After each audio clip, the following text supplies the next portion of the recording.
Greetings. My name is Michelle Davila, and I'm a business major student at Georgia Piedmont Technical College. This is my oral presentation for my English 1101 Composition and Rhetoric class with Professor Johnson. The text that I have analyzed is a passage that is also referred to as a poem titled Death is Nothing at All. Someone shared this poem with me a couple years ago.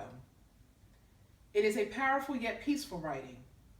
I found that the author, Henry Scott Holland, was a scholar and a priest at St. Paul's Cathedral in London. The poem was written in 1910 and was an excerpt from his sermon that he orated for the funeral of King Edward VII, who lay in state at Westminster. This poem was published in 2001 in Reader's Digest and again in 2005 in Homeopathy Today. I chose to use this text because death has been intimate to my circle of friends. Within the past 2 months, several friends of mine or friends of friends that I knew have suddenly passed away.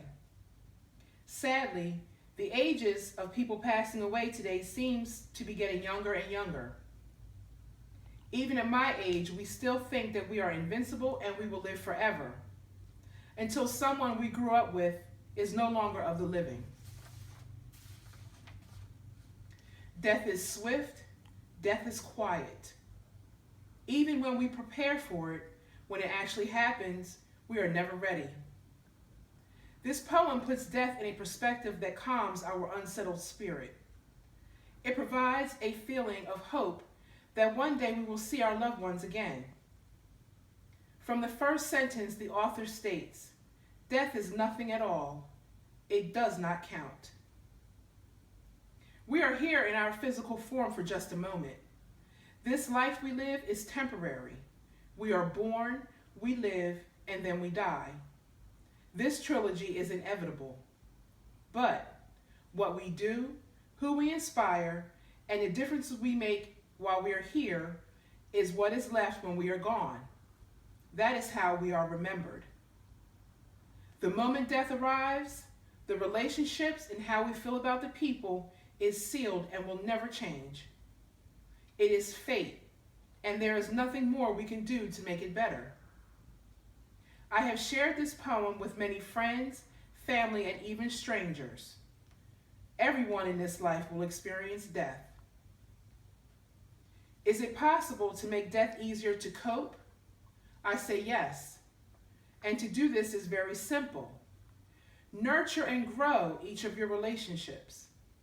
Of course, it is impossible to tend to them individually, but take time to try and make a difference in someone's life. We mourn because we are selfish to want to keep the physical being here with us. Call me by that old familiar name. The author, being a disciple of God, references this by telling the congregation that it is okay to mourn the loss, but in mourning also celebrate the life and keep the spirit alive.